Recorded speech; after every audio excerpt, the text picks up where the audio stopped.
maintenant, donc l'option partage d'écran, super le fun.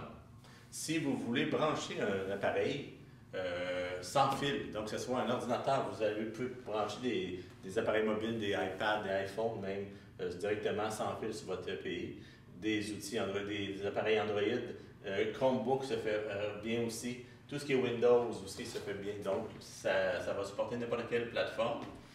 Si vous voulez brancher un appareil mobile, cette section ici, c'est juste pour avoir de l'information. Ce n'est pas parce que vous voulez brancher un appareil Chrome que vous allez cliquer ici, c'est juste de l'information.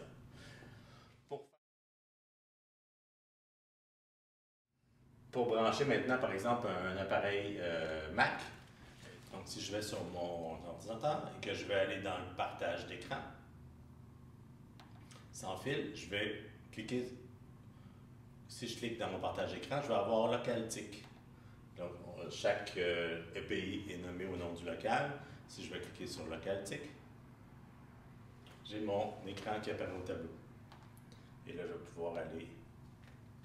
vais pouvoir aller naviguer sur Internet ou bien aller montrer à mes élèves des trucs qui se trouvent sur mon ordinateur. Donc ici, pour le partage d'écran, j'ai juste à cliquer ici pour le partage d'écran et je vois que ici, j'ai Localtic. J'ai juste à cliquer sur Localtic et c'est là que le transfert va se faire d'un écran à l'autre. Avec votre PC maintenant. Quand vous allez l'ouvrir, votre PC, vous allez avoir un petit bouton de notification qui se trouve en bas de l'écran, vous voyez comme sur la fiche, et puis vous allez cliquer là-dessus et sur le petit bouton projeter que vous voyez à côté de la flèche. Vous allez tomber sur un menu qui vous permet de dupliquer votre écran. Donc, les trois options en haut, c'est pour avoir un deuxième écran. Donc, vous pouvez dupliquer, avoir la même image sur l'appareil que sur le deuxième écran. Vous pouvez l'étendre, donc ça serait comme un deuxième écran. Vous pouvez passer votre souris à droite et vous allez pouvoir l'envoyer de ce côté-là. Et avoir un deuxième écran uniquement, c'est qu'avoir seulement un écran qui fonctionne.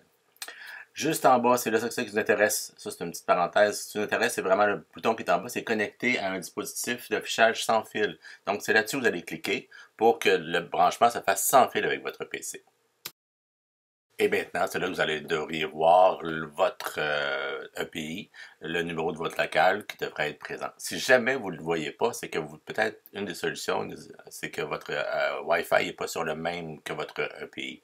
Donc, assurez-vous d'avoir le même réseau Wi-Fi sur votre EPI et sur votre ordinateur et ça devrait fonctionner. Si ça ne fonctionne toujours pas, il y a un problème, là, vous pouvez demander soit à votre expertise, votre RIAPO, ou bien avec une requête informatique et on va vous aider à trouver la solution.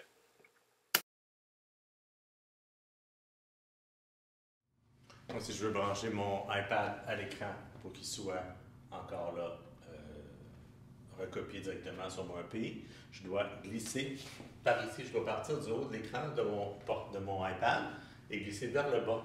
Donc ici, je vais glisser vers le bas. J'ai un menu qui apparaît ici et là, je vois Localtic, mais si j'appuie dessus, ça va décrire recopie d'écran. Et quand je vais cliquer sur recopie d'écran, je choisis le Localtic et automatiquement, je vais pouvoir présenter ce que j'ai sur mon iPad au EPI. Mais ce n'est pas bidirectionnel. Si, par exemple, je clique sur mon EPI, ça ne fonctionnera pas. Il faut vraiment que j'aille cliquer sur l'activité. Et là, ça, c'est un raccourci vers un site web, Silent Teacher, pour apprendre le code. Mais sinon, je pourrais aller dans d'autres activités pour pouvoir montrer à mes élèves comment programmer.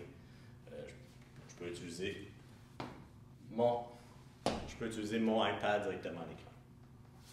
Si je veux enlever la copie, je fais encore la même chose. Je dois glisser pour faire apparaître le menu. Je vais cliquer sur Localtic et puis je vais arrêter la copie. Et je reviens à mon écran de base. Partagez l'écran de votre, soit un navigateur Chrome ou bien avec votre Chromebook, parce que le Chromebook automatiquement est sur le navigateur Chrome. Donc, cette façon-là, on peut fonctionner autant sur un Chromebook qu'avec, si vous utilisez le navigateur Chrome sur un PC, sur un Mac, sur n'importe quel appareil, vous allez pouvoir partager votre écran. Mais le défaut de ça, c'est que vous allez rester dans le navigateur. Si vous êtes sur un ordinateur, vous ne pourrez pas aller chercher d'autres applications. Donc, une fois que votre Chrome est ouvert, votre navigateur Chrome, eh bien, il faut aller dans les trois petits points qui sont au bout, là. Moi, j'ai beaucoup d'extensions, mais ici, là, si on va dans les trois petits points, on va pouvoir aller sur Caster. C'est ce qu'on cherche. Donc, on va vraiment chercher Caster. on clique dessus, et c'est là qu'il va rechercher d'appareils. Là, attendez, moi je passe dans un local présentement où il y a, pas, il y a un pays, où vous devriez voir ici le nom de votre local. Et vous avez juste cliqué sur le nom de votre local, vous allez pouvoir projeter votre écran sur le EPI. Ici, pour les sources, ben, si vous allez avoir qu'est-ce que vous voulez caster. Donc, c'est comme ça que ça fonctionne pour simplement projeter son écran de son Chromebook ou du navigateur Chrome sur le EPI.